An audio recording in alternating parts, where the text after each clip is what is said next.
Women are a greater force in politics here in our country than ever before. We are voting in greater numbers. Increasingly, we are the decisive voters in national elections. More women are serving at high levels of government. There are not one, not two, but 3 women on the Supreme Court.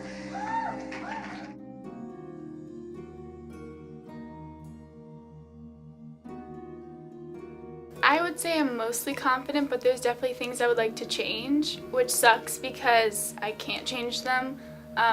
Like, it's just not part of my genes. But I think I'm insecure because of society and the things they say that we should have.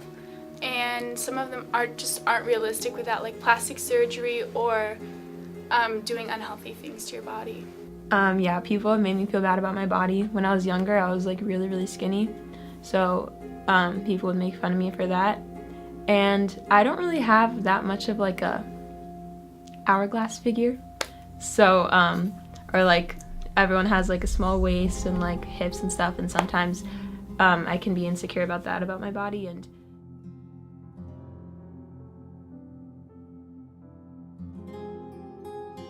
this one specific day in art class where there was a sculpture and it was of a really skinny lady, and we had to describe her out loud to the class, and this one kid like brought up anorexia, which made other people, put in their input about eating disorders and stuff, and you could kind of feel the judgment in their voice, and I kind of sat there and it made me uncomfortable. Yeah, that had a big effect on me. Also my disorder has an effect on my relationship with my friends.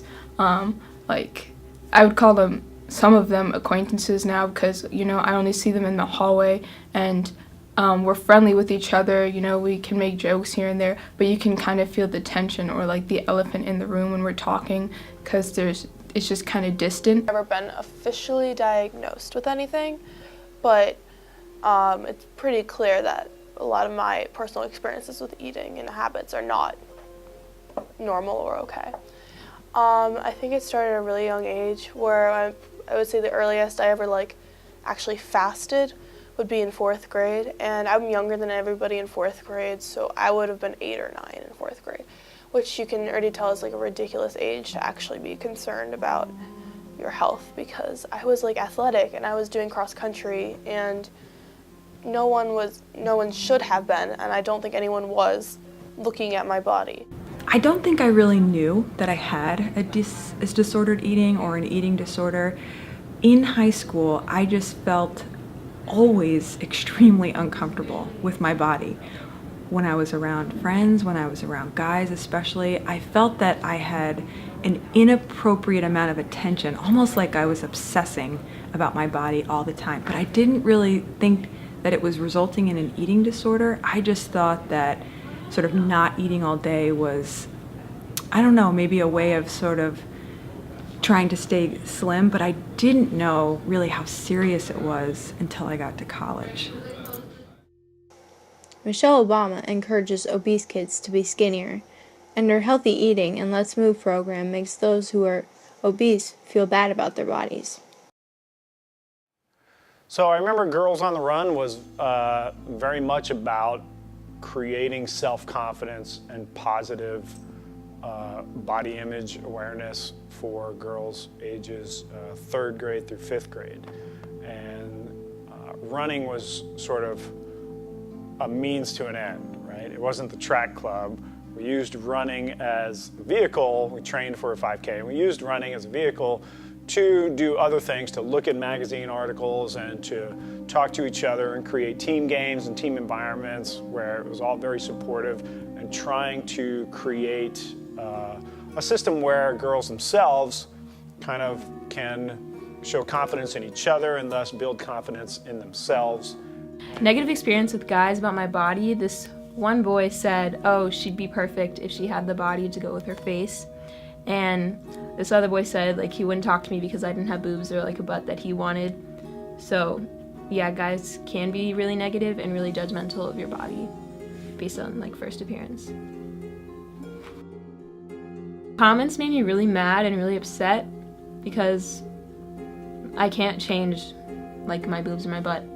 So like it's not fair for them to immediately assume who I am if they want to talk to me based on what I look like and what my body is. I've definitely had people be like, well, don't you want to look more feminine, and don't you want to like fit into clothes that you can't fit into because you're muscular?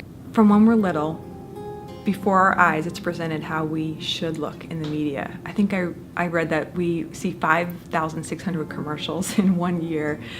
And that's frustrating because when we can't look like that, when we're biologically not able to even ever achieve that, all that results for us as women and as girls and as moms is just frustration. I read that the average woman has 13 negative body thoughts daily. That is 1 for every waking hour. And 97% of women think this once a day: I hate my body. Or about supporting campaigns like Dove, who deliver the message that all body types are beautiful. It's important to focus on that and not try and compare yourself to those like Victoria's Secret models who have long legs, short torsos, who are busty and curvy all at the same time, because that's kind of what girls are expected to be like. And when you're not that, you're like, well, am I not beautiful anymore? But it's important to remember that not everyone's going to look the same way, and it's not fair of society to put these standards on us when clearly no one's the same.